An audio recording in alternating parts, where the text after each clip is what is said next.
taken Somaliphobia into a new alarming level. His attacks on Somali-owned businesses are born out of jealousy, envy, and hatred. They amount to ethnic profiling, misinformation, and deliberate attempts to divide Kenyans. Somali community has conducted businesses with other communities from other Kenyan communities from colonial period to date, forming one of the most trusted and resilient commercial partnerships in the history of our country. It is therefore irresponsible and dangerous for any leader to try and create enmity between communities that have coexisted and prospered together for generations. The attempt to link the BBS Mall to alleged Minnesota fraud is entirely false. BBS Mall is the result of years of hard work, careful planning, transparent, legal investments by its owners. The owners are globally respected businessmen. This business was mooted long before His Excellency President William Ruto became even a deputy president, before he became a deputy president, let alone becoming a president. The project took many years to complete and has created jobs, contributed to government revenue, and supported Kenyan local communities. This magnificent mall has elevated Kenya to new global and international heights. Our silence should not be taken for fear. The Somali community are not anyone's guests in the Republic of Kenya. Kenya is a colonial construct. We did not choose to be Kenyans. Other Kenyans did not choose to be Kenyans. We were part of the Kenya colony and protectorate, which was created by the British to suit their own desires of the time, at the time. But since we got independence, we have learned to coexist together, live together harmoniously as one entity, one sovereign state, one territorial integrity, and to respect one another. We will not shy away from defending our businessmen from reckless and divisive utterances by this rogue Rigathi Gachagua, who is smarting away from the impeachment and remains bitter long after he was impeached. When he was deputy president, all was well, including praising the same people he now attacks, showing that his actions are personal and politically motivated and lack any factual basis. Kenya's leaders and citizens must reject attempts to criminalize success or business acumen and using ethnicity as a factor. Somali-owned business enterprises, like all other Kenyan enterprises, strengthen the economy, create employment, and promote national development. Kenya is one nation built on unity, enterprise, opportunity, and the will, the indomitable will of its 50+ million Kenyans. No community in this country should be turned into a political punching bag by failed, reckless politicians. We hear him telling the President of the United States of America, Donald Trump, come and plug out our president. Pick our president the way you have picked Maduro. Nobody, not the mightiest powers in this world, will have that capacity to do this against the will of Kenyans. Kenyans and the world must remember what happened many years back in Mogadishu when the Americans, with all their sophistication and might, wanted to take one General Farah, Muhammad Aidid. The one thing you can never try in the Horn of Africa is to try and do that. Americans learned their lesson. The international community learned its lesson, and not a single president of ours, not a single leader of our country will be placarded by anybody else. We don't care whether you're a superpower, and nobody will ever try. As long as we have Kenyans with the guts, and we have many of them who have the guts, including all of us who are here now addressing you today. Nobody is going to mess with us because they think we are a subhuman. No. If it has happened in other countries, if it has happened in Libya, it has happened in Iraq, it has happened in other places, I can assure you one thing, it will never happen in Kenya. It will never happen in Kenya. And we are willing to shed every drop of blood of every citizen of this country before we can be treated to that kind of embarrassment. No. We became independent, and our independence was born out of the struggle for freedom of Kenyans. Anybody ambaye anawatafuta wazungu kwenda kwa lamba aende atafute hapo kwingine, sio hapa Kenya. We are proud people. We are a proud nation, and we have the capacity to protect ourselves from any external threat, regardless of how powerful that external threat is. Even if it's a nuclear power, we are confident of ourselves. To condemn in the strongest terms possible the record statements that were made by one Rigathi Gachagua concerning businesses owned by the Somali community, and specifically the BBS Mall. You all know that BBS Mall is one of the finest and magnificent mall in East and Central Africa. It has never been pulled, one of its kind, ever in Kenya or in East and Central Africa. The kind of hatred that one Rigathi Gachagua is spewing against this community is not the first time. He had initially started with senior government officials before, attacked them, talked lies about them, and now he has come to the businessmen and businesswomen of the community. When you look at his statements, this is a man who is still smarting from the impeachment. From the day he was impeached, this man became mad and haywire. And please, for purpose of record and the media, don't refer Rigathi Gachagua as His Excellency. Once you are impeached, that title doesn't belong to you. Completely. Go and look at the laws and the rules and regulations. Once you are impeached, one Rigathi Gachagua, the only title he will remain with is Honorable Rigathi Gachagua, because he was once a member of parliament. The term His Excellency has been dropped once you are impeached. The same as if you are a military officer and you are dismissed, you don't carry that rank or title with you. So it's the same. So please refer to Gachagua as Honorable, not His Excellency. That ended with his impeachment. 2, we are dealing with a madman. It's unfortunate that people are looking up to him as a leader. What kind of a leader? The other day he talked about schools that are within Mount Kenya and say it's only one ethnic community that is supposed to be schooling here and administering. That is a madman that we have in Kenya. It's unfortunate that people who are following him. I have one message for Mr. Kalonzo Musyoka. You are a honorable person, serve this country as a vice president. Please, don't follow this madman. He's going to take you to the mud. And so, for that matter, we want to tell Rigathi Gachagua that you do not deserve to be a leader of any kind. It's unfortunate that even Honorable Ruto, His Excellency Ruto, appointed him or got him as his deputy. Now we know he's a madman. You can't even do. So once impeached, you have no role talking to Kenyans. And please refer to him as Honorable Gachagua, not His Excellency. That ended with his impeachment. I would like to use this opportunity to set the record straight insofar as Eastleigh and the BBS mall is concerned.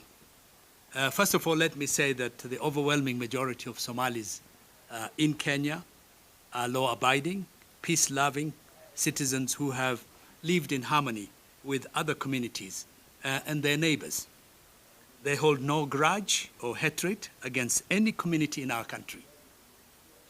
We are scattered all over Kenya, and we live very peacefully and harmoniously with all our compatriots.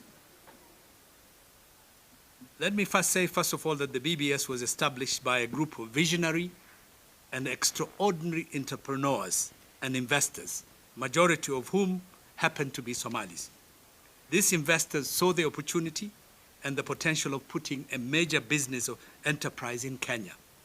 And they chose Nairobi, and in particular, Eastleigh.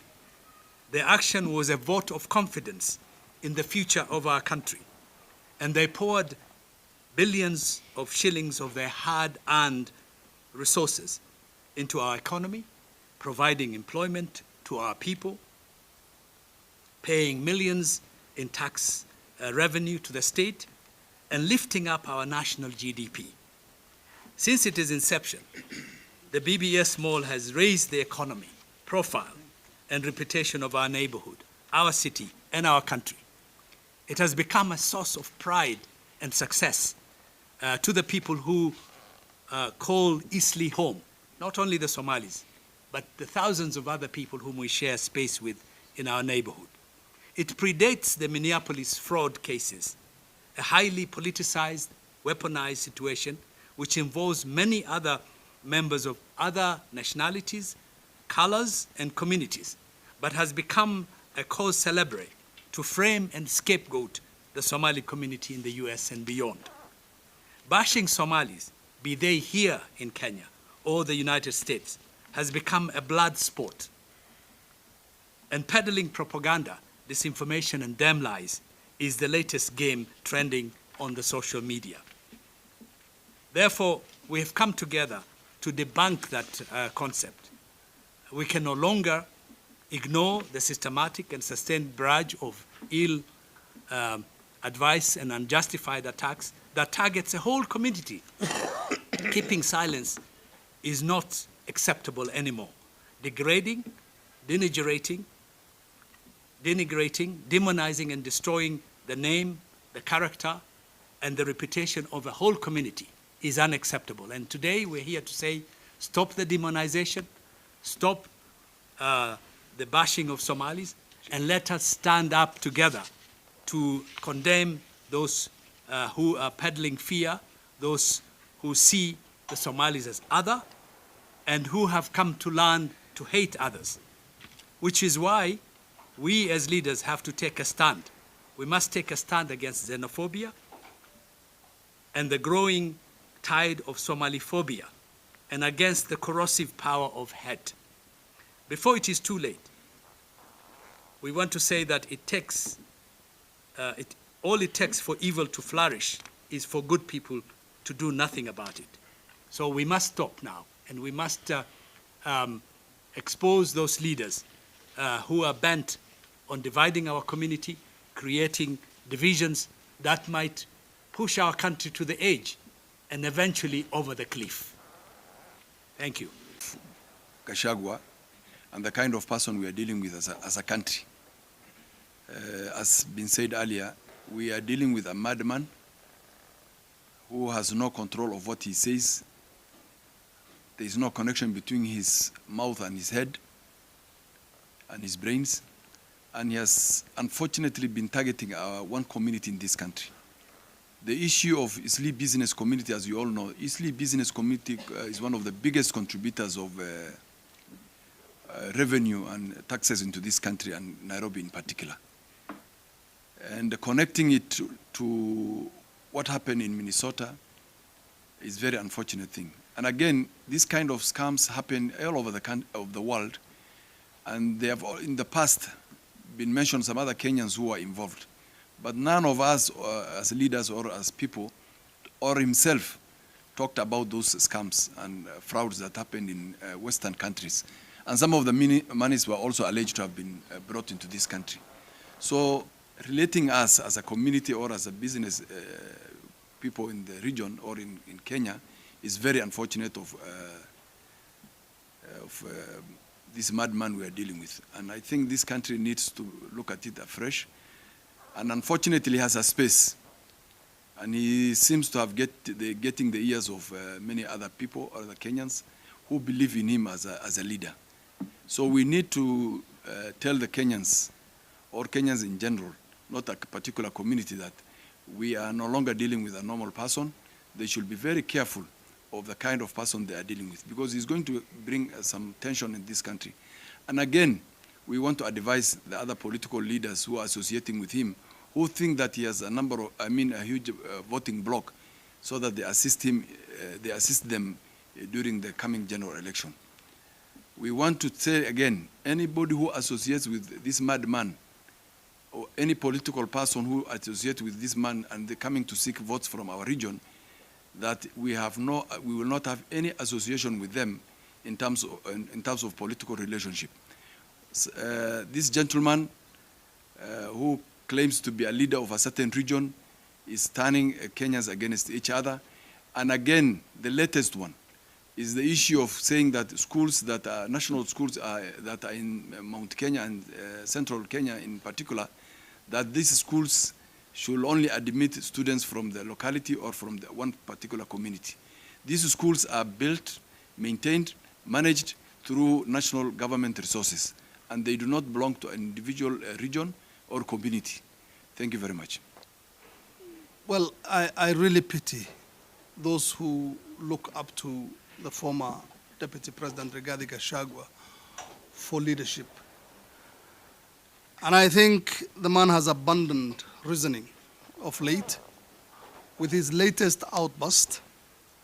What he's calling for and what he's doing is generously offering Kenya as an open-air crime scene where foreign powers can come and conduct Venezuela-like attacks or raids.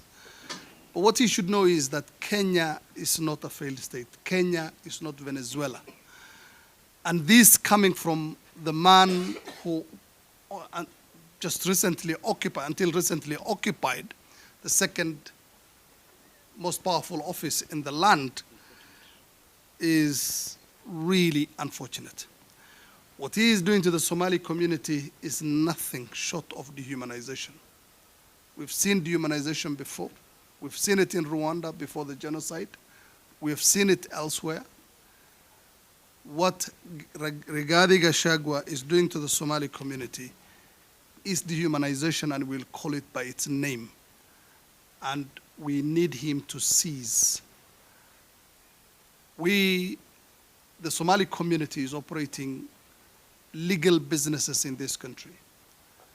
Hardworking entrepreneurs who are setting up in creative ways all kinds of enterprises, obeying the law, paying their taxes, now calling upon foreign powers to come and attack these people, associating legal businesses with frauds that have happened long after the alleged frauds that Nobody has proved anything. Alleged frauds conducted by people of all nationalities in a land so far away as the United States. I mean, I think just echoing what my colleague said, Rigathi Gachagua needs to have a long conversation with professionals who help people regain their reasoning. Thank you. By this madman called Gachagua. The claims made by the madman Gachagua raised several questions that requires careful scrutiny. For instance, accusing a well-known Kenyan businessman who has never lived or worked in the United States of laundering money from the US and using it to build a mall in Isli lacks credible evidence and seems impossible. Such serious allegations need evidence rather than casual assertions in the streets and in rallies. Gachagua additionally asserted that national schools in Nairobi and the surrounding areas are exclusively for Kikuyu students, excluding others from across Kenya, and it contradicts Kenyans' inclusive education policies.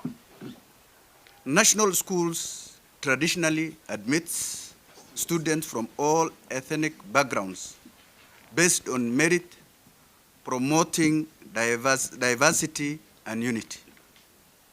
And therefore, claiming that specific students from certain community are entitled to be admitted to that school is baseless, and we will not take it lightly.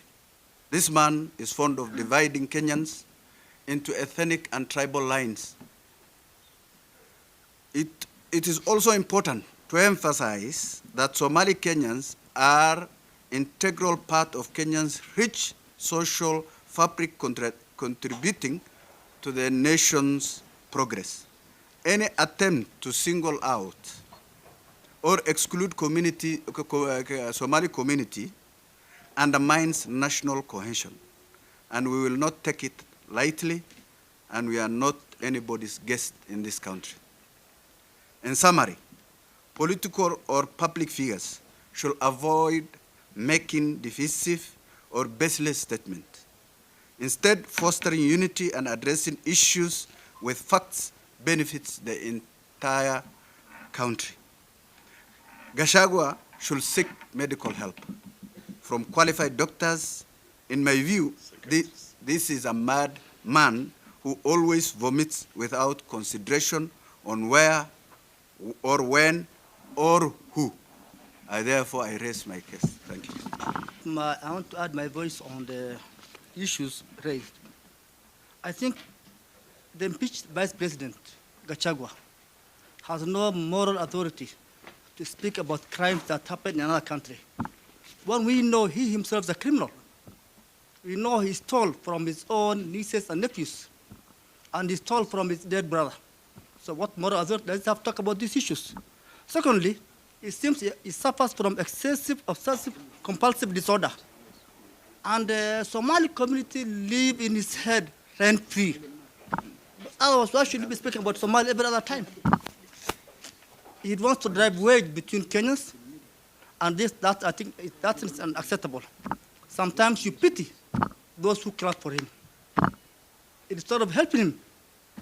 I also join my colleagues by condemning the reckless statement made by the former Deputy President of the Republic of Kenya, Honorable Rigathi Gachagua.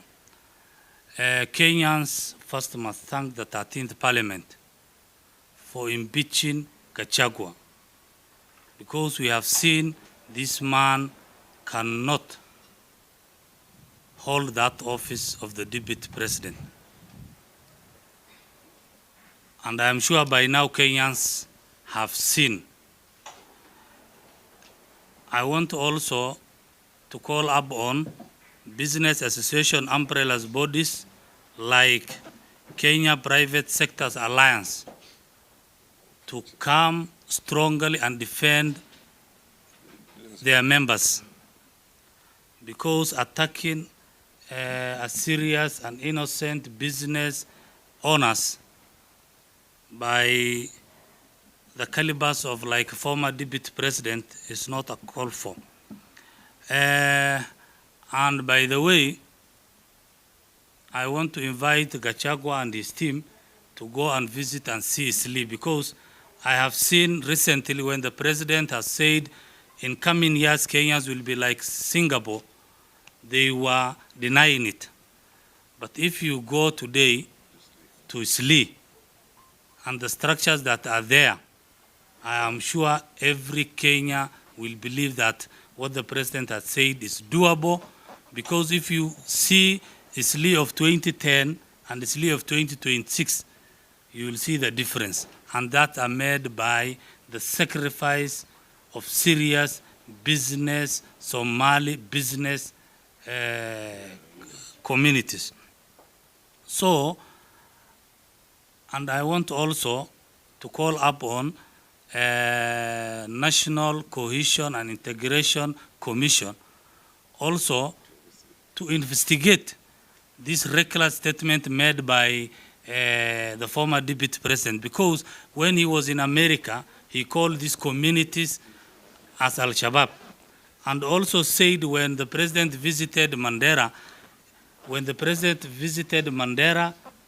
as part of Kenya and met the leaders from that region, GACHAGUA said he met the Al-Shabaab. So I want to call upon the national NCIC to investigate this statement made by GACHAGUA. Thank you. Thank you very much. I'll also want from the word go to strongly condemn the statements made by one Rigathi Gachagua concerning the Somali community, the Somali investors in this country, and the enterprising Somali businessmen, including one of the, and women, including the institutions like the Icon PBS Mall, which is actually one of its kind in East and Central Africa. I would say we have a word for such kind of a man in Somali. You know, we call such people Kakhle. You know, Kakhle is somebody who's loudmouth and who engages his mouth without engaging his brain. And they are very noisy, very loud mouth, but they don't have any substance in what they say. It is unfortunate that somebody who was a deputy president for about 2 years in this country, and somebody who was just a heartbeat away from the presidency, would utter consistently divisive words, divisive rhetorics against a particular community. For starters, let me say, Somali community is not an appendage in this country. Somali is one of the 47 tribes that are legally and constitutionally recognized they are 47 now. But legally, constitutionally recognized in this country as a community. And Somalis demand no lesser right than other Kenyans, and we are also not demanding for more rights than other Kenyans. We just want to be treated like other Kenyans. We are voters, we are serving in civil service, we are taxpayers, we are contributing to the GDP. Actually, Somalis contribute to 10%. The Somali businesses and Somali, enterprises contribute 10% to the GDP. And if you consider this in relation to the livestock sector, where the Somalis also play a very big role, which contributes 12% to the GDP, the actual contribution of Somalis to the economy of this country is almost a quarter. And that is for a fact. And actually, if you talk of remittances, the other day the president told us actually the remittances from outside this country are becoming one of the major foreign income earners. And Somalis contribute almost 70% of those remittances.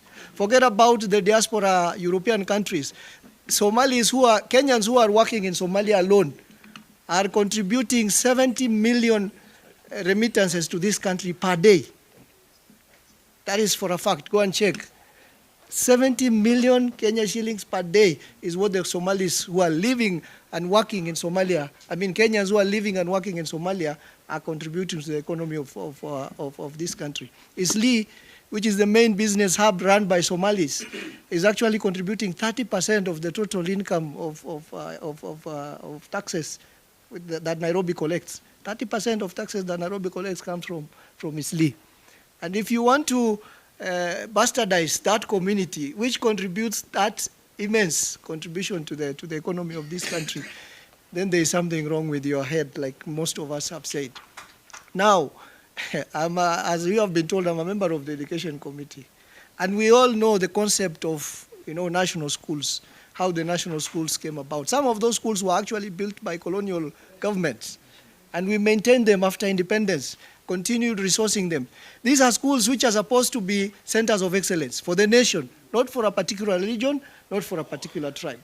They are schools which are supposed to be financed with better laboratories, better classrooms, better equipments, so that it accommodates students from across the country to those schools. It's one of those institutions which actually advance the notion of national unity. When we talk about national unity in the country, the reason why students from all over the country are supposed to to be accommodated in national schools is because of the fact that we are a nation, and because of integration and national unity.